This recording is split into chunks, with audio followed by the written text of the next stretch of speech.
So my name is Gabby Hewitt. See a lot of familiar faces in the chat. So again, really excited to have you. I work with Justin here at Education Elements.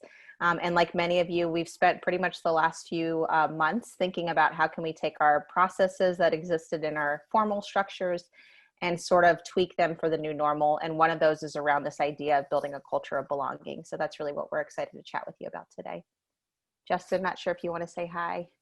Sure. Yeah. Hi, everyone. I'm Justin DeLeon. Been with Ed Elements for a while now. Taught in Miami, where I live, and also in the Bay Area in San Jose. It's good to see everybody here.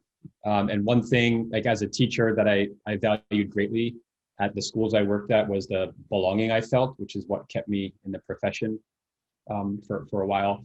And as Gabby mentioned, we really had to adapt the way we think about that. And so we are hoping to give you some ideas and ways of thinking about creating a culture of belonging with the teachers you support. Awesome. Thanks, Justin. And I forgot to mention, I know Justin's calling in from Florida. I'm calling in from Pittsburgh by way of DC and Louisiana. So some experience working in some of the areas that you guys are calling in from as well. All right, so I won't read this entire slide with you, but Justin and I have been chatting over the last few weeks about what we were hoping to pack into the hour that felt both meaningful, but also not overwhelming and very practical, meaning you could leave this session and have something that you could implement right away. And so you can see the objectives on the left, but want to just share, we're going to break up the hour in 3 parts. Justin's really going to sort of give us an idea of how we can think about belonging and what that might look like through the lens of a framework or some framing slides. I will share with you a case study. So one of our most recent and most explicit examples of how an organization built this culture of belonging and how we could actually apply that to our educational setting.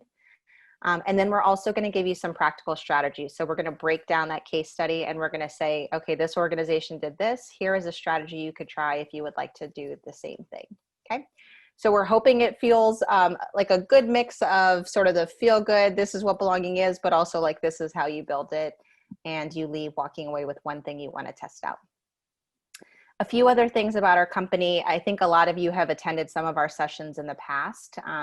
But we are coming up on our 10th anniversary and have reached, I want to say more states than that. I'm not going to quote a number, but I think we're closing in on 50 at some point.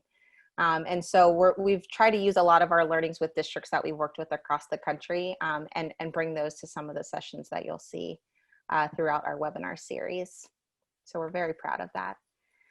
The other thing that you'll probably hear come up, not just in this webinar, but in other webinars that we put out, other collateral that we put out, is this idea of responsiveness. And we see this as the key lever whenever we're trying to transform any organization, school, district, team. And you can see how we think about that, right? We ask teachers to be responsive at the classroom level by being more student-centered. We ask leaders to do the same thing, right? Be more responsive to their staff and their team needs as well. And so you'll see some of the responsive leadership, responsive team factors come into play today. So with that, I'm going to pass it over to Justin to talk about why this matters. Thanks, Gabby. So as many of you are experiencing and seeing, unfortunately, in response to the pandemic, many more teachers are leaving the classroom. There was a survey done by NEA, and they found that 28% of teachers said the pandemic has made them more likely to leave or retire early. And that number looks different too, like depending on which age groups you're talking about. So even teachers with in their 21 to 30 age group, that's a higher percentage, around 40%, and teachers who've been in the profession around 30 years, that's closer to 55% who are considering leaving. And these are very difficult decisions for people.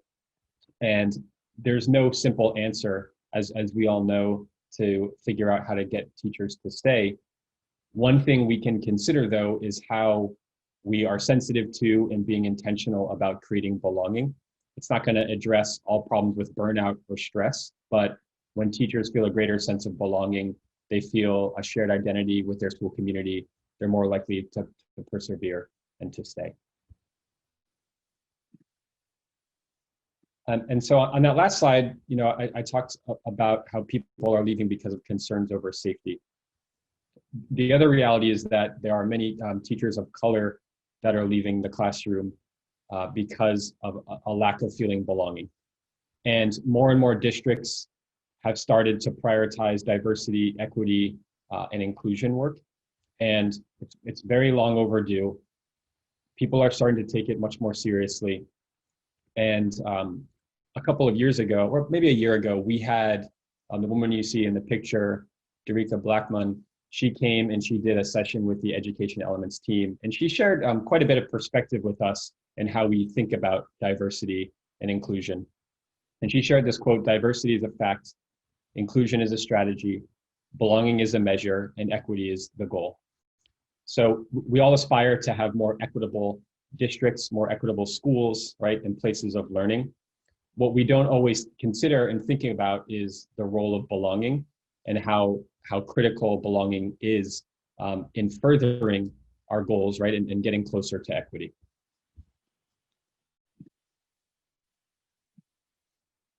And so research also shows that people really don't feel belonging at work. In education, outside of education, this is not unique to teaching. You see it across many different sectors. There was a Deloitte study, and when we'll share these slides afterwards, and you can read up more on this, but a Deloitte study found more than 3,000 people, that 61% of people cover or mask at work on at least like one dimension of their personality. So they're not comfortable bringing their whole selves to work because they don't feel a great sense of belonging. That number is even higher for employees who are Black or gay.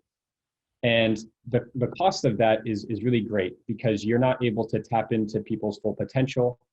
Employees don't feel comfortable. And this applies to teachers as well, right? And we know that organizations where individuals have a great sense of belonging, they're a lot more engaged, right? They're a lot more energized by their work, their team, and they ultimately perform better. This notion, this idea of belonging and the impact it plays on the employee experience is also highlighted quite well in the research of Karen Twanaright.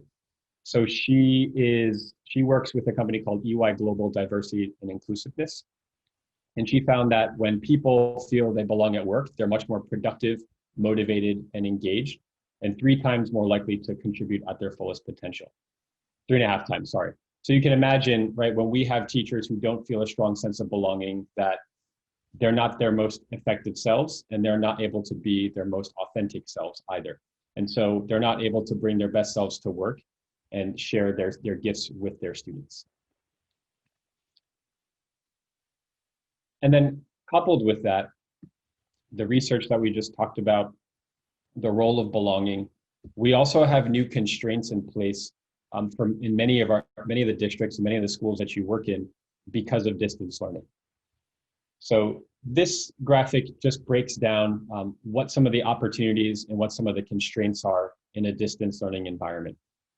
You see that we have to focus on helping teachers meet basic safety needs and human needs. Do they have shelter? Do they have food? Do they have a safe place to sleep at night, right, in a home?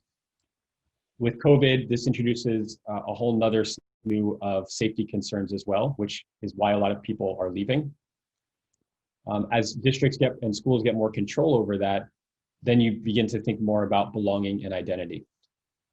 Without having a strong sense of belonging, any of your operational structures or the teaching and learning that happens in classrooms, it's not going to be the most effective and at its peak unless basic needs are met and unless teachers feel a strong sense of belonging and that they feel that their identity is shared in the school community.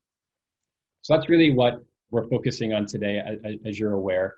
But I just wanted to kind of situate belonging and identity into other aspects of schools and other aspects of teaching and learning.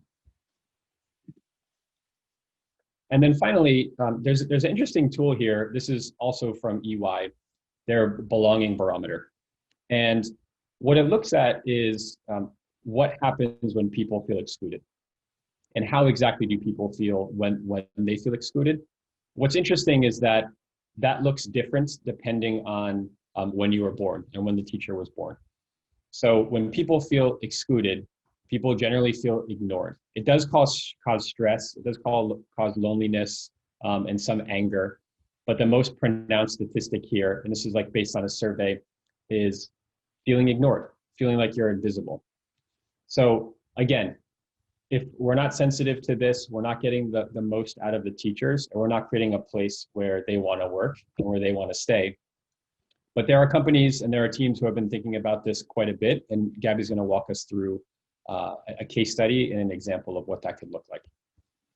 Yeah, thanks, Justin. And I'm also, if you see me looking over, I have the chat on another screen, but I'm just looking at all the comments that are coming in, and this is one, it sounds like it's really hitting a nerve, but two, I think the theme that I'm noticing in every chat is COVID's not like creating a lack of belonging, it's just magnifying some problems that already existed and creating new challenges.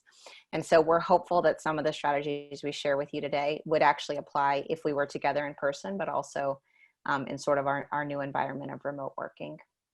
So want to share this case study. A few years ago, some members of Justin and our team, we were able to go to a conference on how organizations can become more responsive.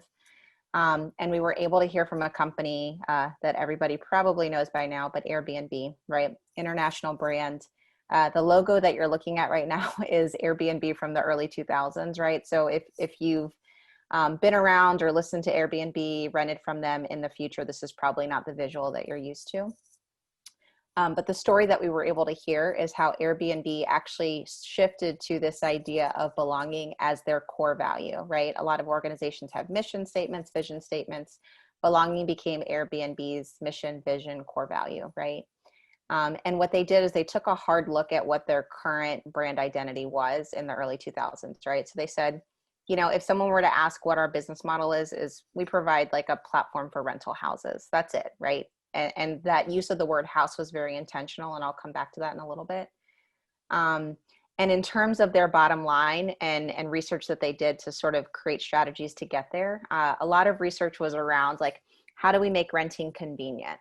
It wasn't anything else. It was just like, if I'm the customer who's looking for somewhere to stay, how do I make sure that this is the most convenient way possible, which is not a bad business model. And they were very successful in doing this.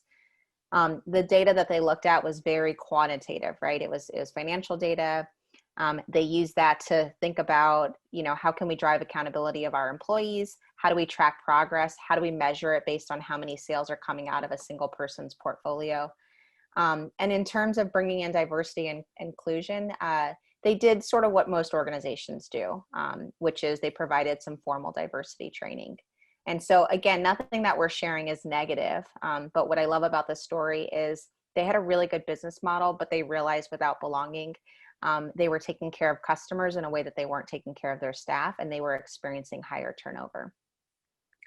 And so what they did in about the decade since, you know, those stats were sort of created, I would say 2012 is when they first started looking at belonging as a core value, is they started to analyze, well, what actually is the continuum of growth when it comes to this idea of feeling like you belong within an organization. And so you can see some of these circles, right? They actually start in the middle. And so whenever you join an organization, you automatically have a sense of belonging by virtue of being a team member, right? You get your email, you get your benefits, your name goes on the website, right? You have that sense of belonging because you are now physically part of this team. And so I think a lot of teachers, educators, leaders, this is sort of a given if they're a part of your organization, right? When we start getting more mature in feeling like we belong, this is when Airbnb sort of defined having this sense of manager belonging. And what they mean by that is someone, typically a superior, right? So someone who has a little bit more power within that organization, sees you and recognizes your contributions. They might have your back, right? But maybe that's where it flattens. It doesn't go anywhere past that, right? So my direct manager has my back. You know, we've worked with teachers before who are like, I know my principal has my back, or my grade level chair has my back. I don't know that my district does, though. I don't know that they understand what we have going on here, right? And so that might be where it sort of ends, that sense of belonging. This is where you find turnover happening if that leader changes, right? So if a grade level chair gets promoted to another position, if a principal leaves and goes somewhere else, this idea of manager belonging is no longer there, right? And so this is why it's important that that's not where we stop. The next layer is really around this idea of feeling like your contributions are respected and valued. And so I think we've seen memes, or we've heard of, someone taking someone else's idea that they just said in a meeting, sort of twisting the words a little bit, and then it gets validated, or there's some kind of credit given. And so this is what Airbnb sort of found when they were looking at belonging. They realized someone might feel like they're contributing, but they're not getting the credit for it, or they're contributing, but until a louder voice, a more powerful voice, a different voice shares it, that particular idea is not respected or valued. It requires something else. And so to achieve this level of belonging, someone has to feel like if they have an idea, it's respected, it's valued, they are able to contribute and shift their organization as a whole, not just in one-on-one conversations with individual people. And then the highest layer that we can possibly achieve is this idea of personal, or sometimes they refer to it as social connections. And so this is like when you walk into a room and you don't just see someone who looks like you, but that is a big piece of it, right? If we go back to diversity, it's very hard to be the spokesperson for people of color in a room. So it's hard to be the one person. So if I walk in a room and I see someone who looks like me, or I see someone who identifies in a similar fashion as me, for Justin and I, we're both parents with little ones. If we have people on our team that we could say, COVID's really hard having your kids at home and trying to work at the same time, right? Knowing that we have those social connections or personal connections in a professional setting leads to a much greater sense of belonging as well. And so I want to sort of overlay this with some other things that has now come out in the years since Airbnb did this study. But I do want to name one more thing, and that is that there's no leapfrogging this, right? You can't say, I have a sense of belonging because I'm part of the team, and all of a sudden I have these social or personal connections. We have to have someone who is in power, whether they're an advisor, a manager, someone we directly report to, that has our back. We have to feel like our contributions are valued and respected, and we have voice. And we have to feel like we're not the only person in the room that identifies in a certain way, right? And so all of these together are really the goal of creating that culture of belonging. So something that I do want to share, what Airbnb ended up doing is they partnered with the Stanford Design School. And again, Justin mentioned it, but all these slides link out to a lot of the research that we did to get to this place. And if you take those circles from Airbnb and you look at the dimensions of belonging that the Stanford Design School has put out in the last 2 years, you see that they're almost a perfect match, right? And so at the basic sense, when we have this sense of belonging, it's because we're being invited to join, we're being welcomed, right? This might be when you're offered a job, you get your onboarding week, your new hire letter, we're so excited to see you, you're invited and welcome to join the team, right?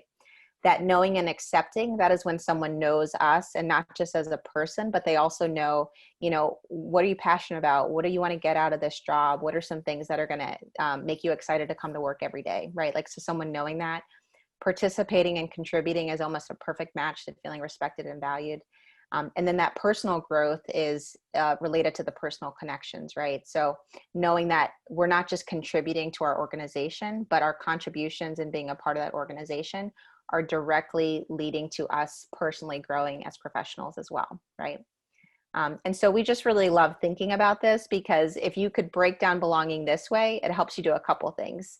One, you could probably do a quick self-audit and see where your team is. You could say, you could even do this on yourself. You could say, I feel invited and welcomed, but I don't feel like I can participate and contribute. So that's something that needs to happen at my organization for me to feel this sense of belonging, for me to feel like I want to stay. So I want to share how Airbnb used these dimensions, and then I'll show you sort of a side-by-side about what the early 2000s Airbnb was like and the pre-COVID Airbnb. This data is coming from last year. But what you're going to notice on the left-hand side, these are the exact same dimensions that we just shared with you. And then in the middle, this is what Airbnb sort of said, this is what it gives us, right? So these two columns are just a different orientation of what I just shared.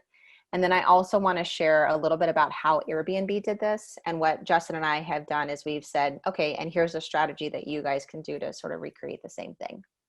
And so if you just read left to right, this idea of inviting and welcoming people, what Airbnb did was they had intentional invitations, right? Active hospitality. even down to the CEO saying, I would love to just have lunch with you and meet you and learn about you. And so he did that for the first 300 hires. Not only was he a part of every one of their interviews, but he also made it a point to meet them face to face in their first few months at the company. This idea of knowing and accepting, right? What the strategy they used is not just knowing what someone's passion was, knowing someone's why, but also showing that out, right? And so Justin is going to give a personal example in a little bit, but you know, I was really passionate about having more responsive leaders because I've been in situations where I was a direct report to responsive and non-responsive leaders. And so knowing, you know, someone at the company who had more power than me when I first joined NetElements, knowing that when an opportunity came up to actually work on responsive leadership, they were like, Gabby, totally you. Like, this is something that you're passionate about. And so showing how they're known as sort of that second part that shouldn't be forgotten. For participating and contributing, thinking about authentic engagement, sharing how a voice makes the community better. But we added an asterisk here because sometimes this also means being willing to give critical feedback, right? And not having that culture of nice when it comes to giving feedback. We've talked about the feedback sandwich on previous webinars. You know, Justin, I really love that email you sent. It probably needed to be a little bit clearer, but great job, right? Like, I started with a praise. I gave them the feedback I actually wanted. I ended with a praise. This idea of knowing contributions are valued is sometimes going to come with having that mutual respect to give really critical feedback.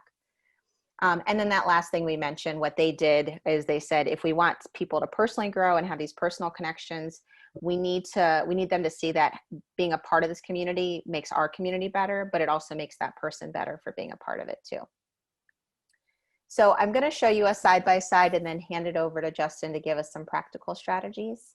On the left-hand side, this is, you know, what I shared with you about how Airbnb arrived at this need to create belonging. Again, they had a successful business model, but they didn't have high retention rates. And so this logo on the right-hand side is probably what most of us are more used to. But one of the biggest changes that they were really intentional about, and this is what happens when you get into the black hole of researching Airbnb, is this logo is called the Belo, for belonging. It comes from the Latin root word for belonging. But also they wanted to make it to where if you were to join Airbnb as a host, meaning you had a property that you were willing to rent to people, you actually were able to modify this Belo symbol however you wanted. So I can make it rainbow, I can make it LSU colors, I could do whatever I wanted, but something to show that I'm part of the community. And this isn't just a corporate logo, this is something for me too. And they were very, very intentional about changing their platform to say these aren't rental houses, these are rental homes with local hosts, right? Down to services like, you're not just going to rent the home, like there's also a host who's willing to show you where the locals hang out here. And so that was a big shift on their end.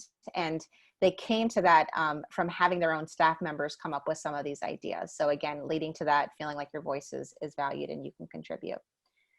Instead of just conducting research on how to make renting convenient, they also were conducting research on what determined an individual's sense of belonging. So if we understand what makes someone tick, right?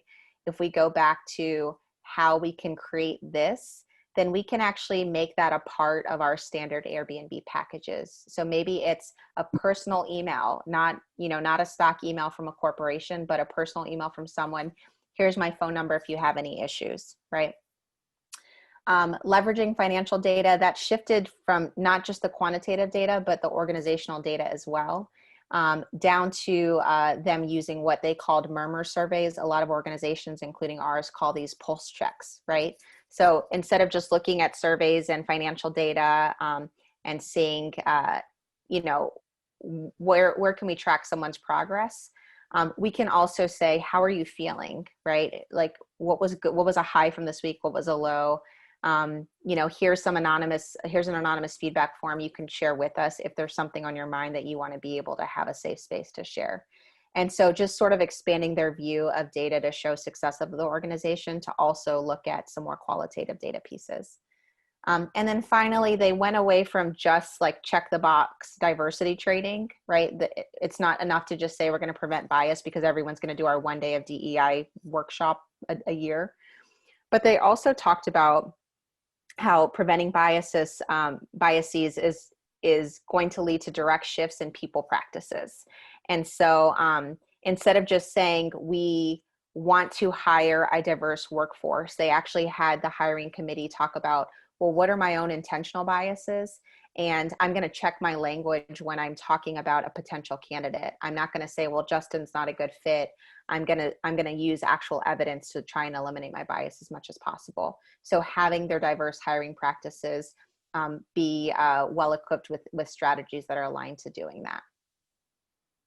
So that is a lot about Airbnb. I don't work for them, but I do love this story about how they sort of created this framework for belonging. And I also think some of the strategies that we share fit really nicely with some of these dimensions as well. Well, if you did want to work for them, Gabby, I feel like they could find a home for you on the team. So I'm gonna share a couple of strategies with everybody today.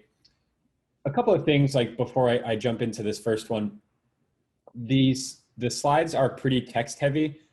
That's on purpose. We wanted to make this like a referenceable guide, so you could go and use some of these strategies when we hang up and when we end this webinar. And then the second thing, Gabby mentioned this as well, but these are strategies that could be used virtually, and they could also be used if you're in person. So we selected and we kind of wrote about strategies that are a bit more flexible. And the first one we have here is the check-in question. Pretty much every time we share this with the group, we often hear, and I often hear, oh yeah, we start our meetings with check-in questions. We already do that. And then you observe the meeting and you notice that they might just start with some kind of informal banter or just catching up. And then they're like, okay, are we ready to start? It's not necessarily a formalized part or structure of the meeting. With the check-in, that is exactly what you're trying to do. So think of it as an item on the agenda. And all you're doing is you're putting a question at the top of the agenda. The facilitator asks each person to answer the question one at a time. The key thing is to not talk over anybody else. So each person speaks one at a time only, and you're not responding to each other. So that is a difference from how a lot of teams begin meetings, because they'll often respond or get excited. Why would you want to do this? Even though it's a pretty subtle move, the check-in question and bringing everybody to the table and to share their voice in the beginning of the meeting, it sets the tone that they're welcome to speak and that they're welcome to contribute during the remainder of the meeting. So it increases psychological safety. We're not going to get too much into psychological safety today, but that is a huge part of people being able to bring their whole selves to work. What we linked here too that you can use later, there's a really cool check-in question generator. So if you're looking for questions, you can make them silly, you can make them serious. We use them for any number of things. So for example, like if you just want to get to know people, you can ask about where would you go on vacation, or you want to get more personal, you see these examples on the right-hand side, right? If you could choose your age forever, what age would you choose and why? So something maybe deeper. This seems pretty simple, but like these questions and doing them week over week, you really learn a lot about your teammates. You really learn a lot of unexpected information about them. And that can raise all sorts of connections that you otherwise wouldn't have. And two people who might not otherwise talk to each other, maybe they would, right? So you can also modify this in a virtual setting or depending on time. So something we started to do at our company with Education Elements, we have shortened our all staff meetings to 30 minutes. We used to go around one at a time and check in. Now we just do simple things like emoji reactions in Zoom, or turn your camera on or off if you feel this way or that way. All right. We can go to the next. Oh, thanks, Gabby. So the next one here, this is kind of a sillier one, is synchronous movement. So you'll see me down in the bottom center there, raising the roof. We do like little silly things like this because synchronous movement, it really creates a subconscious connection when you're moving. It's not that you're moving around each other, you are moving at the same time with your peers. It's a very simple and like easy thing to do. You could do it on Zoom. You could do it obviously like in a meeting in person. And you can modify like air high fives or things like that. It seems kind of trivial and silly, but you also have to think about how different parts of the employee experience or the teacher experience add up. So what are all the different touch points?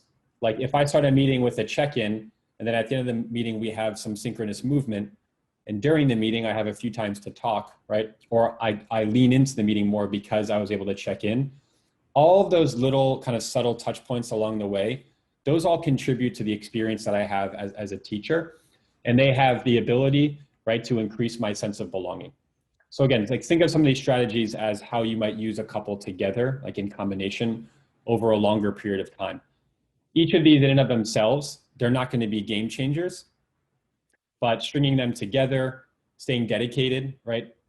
And also just having conversations about belonging and even explaining why you're doing something like Mr. DeLeon's making us raise the roof again, right? Like give some context to why you're doing it and like help people understand. Okay, so this next one, this would require a bit more planning, but it really helps. Oh, and I forgot to mention, in the top right corner of the slides, you'll notice that we have the icon and from the framework that Gabby shared earlier, what level it contributes at. This is more of like a one-to-many alignment. I don't think it's exclusive to one part of the framework, but just to anchor it and help you understand how they connect back to the framework, we added those labels in the top right. So something that we practice in our company and specifically with our design and implementation team is we rotate meeting roles. And so what that means is, we have a facilitator, we have a note taker, we have a DJ, we have people who, are the overall owner of the meeting. We focus on a different core value each meeting. And it used to be where people had that role, the same people had that role every single week, right? So Gabby would always be the facilitator for half a year, right? Until the baton was passed to somebody else, which worked perfectly fine. What we've changed though in more recent times is rotating these meeting roles. And something I would point out about it too is even if you're brand new to the team, you're welcome to take on a role and you're welcome to facilitate the meeting. So you don't have to have like a bunch of years experience or this, that, or the other thing, because we're trying to bring more people to the table. And essentially like when we have more space for teachers to play an active role, bringing it to the school context, first of all, like they're gonna learn more about facilitating meetings. So there's just like that hard skill to learn facilitating meetings with adults, driving decision-making, et cetera. But also you're exposing the staff to different voices and you're giving each teacher a chance to contribute.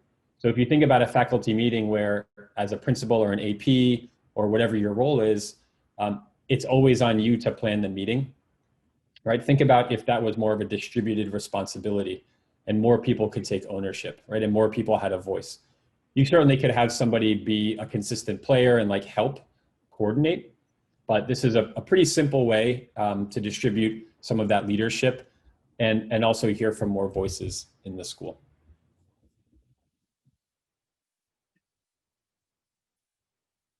Another thing that you can consider is sharing personal stories or sharing your why. I'll do like a quick version for you all in a sec. But what we do, what we used to do a couple of years ago is we all took turns basically sharing why do we do what we do with education elements. We also often do this in workshops when we are starting a new project with a different group of teachers, especially like in classroom focused capacities. We share our why or we ask somebody from the school or the district to do the same. The story that you see here, you're probably confused by why is there like chicken nuggets. But the simple answer is that when I was a kid growing up, I had this teacher, I was sharing this with Gabby recently, this English teacher named Mr. Gray. He was my creative writing teacher and he ran our Readers Writers Workshop. So he made it a point to visit with us, a couple times a week, check in on our writing. and I was really into it. I was very into comic books in middle school too. So I wrote this story about a chicken nugget that came to life and became a superhero. And Mr. Gray like encouraged me to submit it to my local newspaper for this contest. And I won, and like I never had any experience like that. And you know, compare that to the experience I had in calculus when I was in high school. It was very rigid. It was very one size fits all. There was no one-on-one interaction with the teacher. There's no coaching. There's no differentiation. I had no choices. Everyone did the same thing at the same time in the same way. So I majored in English and became an English teacher. And it really, like, it's not all traced back to that one experience with Mr. Gray, but it certainly played a huge role. So that story I shared just there, it took 2 minutes. You know about a lot more about me than you probably care to know. But if I was your teammate, right, and we worked in the school together, some of what I shared might spark something in you. It can give you something to reach out to me about, right? It can help you understand, oh, I love comic books too. And like, that's something like we could nerd out about together, or whatever the case may be. So prioritizing that. And if you're a leader in your building or in your district, modeling that, right? And you could be vulnerable and share and help people understand that it's a safe place for them to be themselves and to share their stories. So it can be really powerful.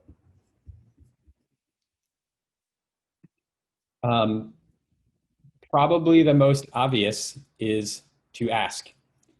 So I really mean that. Sit down with people and ask them, when do they feel like they belong? When do they feel like they don't belong? I don't know. I wouldn't recommend that you go and you do that out of the gate with a brand new teacher or somebody that you don't have the strongest relationship with, without practicing a few times, making sure you understand the conditions and the climate in your school. But it does make it, you can learn quite a bit, and it can really help you check some of your assumptions or some of what you're perceiving to be tensions, or if you're noticing that there are certain teachers who maybe aren't getting along, or you're noticing that some teachers seem to be isolated, or they haven't really found strong connections with others. This is something that you can consider doing. And going back to something Gabby shared earlier about the manager belonging, as a leader, this is a really simple gesture that you can do to sit down with one of your teachers or a group of teachers and have a frank conversation with them and show them that you value their perspective. And that can give you feedback to really improve the way that you're creating a culture of belonging and understanding what is making people feel like they're on the outside, like they can't plug in and really bring their whole selves to work.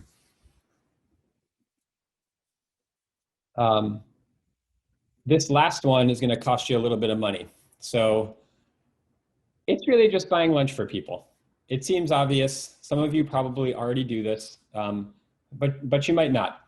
And with some planning, right, if you were to set up a calendar, create some small groups of people, the trick is to cross-pollinate.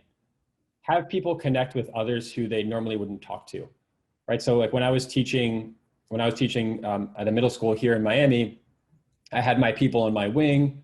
I was in classroom 174, right? I had Miss Laughlin right there. I had Mr. Lewis next to me. Like those were my people because we're all right there. We looked out for each other. I was friendly with other people, but I didn't get a chance to really connect with them as much, right? We had a much bigger staff than 3, obviously, in a middle school with 2,000 students. So, but there was you know, a couple times a year we'd have really nice events together as a staff. But there's all these wonderful people that I might not have had a chance to connect with and get to know or know what they're interested in, right? And again, it's simple things like this, and we all know breaking bread with our friends and people in our community, that's a very huge way we can facilitate some togetherness. And so this is something that we've also done several times with some of the school teams and districts that we work with, because we've had a few districts come to us and say, you know, we've done some team building exercise, we've done this, we've done that. Can you help us think about other ways to like get people to talk to each other and to help us address and remove some silos, because I want to energize this new initiative, right? This is something that you can do that's pretty simple, right? You could deliver food to people, have food delivered as well. and you can have people meet on Zoom if you guys are in a distance learning capacity, like many districts are. So something to consider. And again, what I want to reinforce is that none of these on their own is going to address any like lack of belonging that people are feeling or experiencing. It's about being dedicated to it. It's about putting together and assembling a number of different strategies and experimenting and trying different things. And I would very strongly encourage you to sit down with some of your teachers too and ask them what makes them feel like, what happens, what does it look like when they feel a sense of belonging, and the opposite as well, to raise your own empathy and raise your own awareness, because that could help really drive some of the decision making around what else you decide to do. Yeah, thanks, Justin. And I'm going to go a little bit off for a second, just because I really like what James shared in the chat, just around like seeing teacher morale and hopelessness right now. And I know we sort of glazed over this in the beginning, but the challenges that we have with belonging right now, or feeling isolated, are not because of COVID, right? Like there's some layers to that because of, being now in these remote environments and not having that interpersonal connection anymore. But I think the other thing is it's magnifying some feelings of isolation that probably existed prior to that as well. So like I said, what we are hoping you could do is potentially do a mini audit of your own team, whatever team you want to sort of shape and create a greater culture of belonging. And I'm going to go back just a little bit, but if you think about these dimensions of belonging that Justin just gave us strategies for, it's helpful to try a check-in, but if your teammates already feel a sense of belonging, that's not what you need, right? It's not that that's not going to help add up to it, but you need that plus something else. And so I think it'll be helpful, and this just sort of goes back to what James was saying, it'll be helpful to think about what is causing that low morale, what is the root cause of sort of the feelings of hopelessness, and what are the things that you can control and get a greater sense of. So we're going to move into a few closeout slides, but what we want to do is a couple things, right? One is actually see what's sticking and resonating with you right now and using a different feature than just the chat. But two, from a meta perspective, this is another way that you could create a sense of belonging if you have sort of large faculty meetings, staff meetings, team meetings over, a virtual platform like Zoom. And so this is a free resource called Slido. You can integrate it into your Google Slides, which is the platform that we use for all of our presentations. And you can do it a couple of ways. One, you can just open up a new tab on your computer. You can grab your phone, open up a tab, and just go to slido.com and enter this code. The other thing you could do is you could take your iPhone's camera and just hold it up to that QR code in the left-hand side that you see. And it's going to actually open up this question for you, and it's going to ask you to share your response. And what we're going to be able to see in real time is your responses popping up. You will see big themes. It'll sort of work like a word cloud. The words that come up over and over again are going to be bigger. And then in the upper right-hand corner, you can see how many people have responded, right? If Slido is not working for whatever reason, you can also answer this question in the chat. So we just wanted to give you a minute to think about what's sticking with you right now.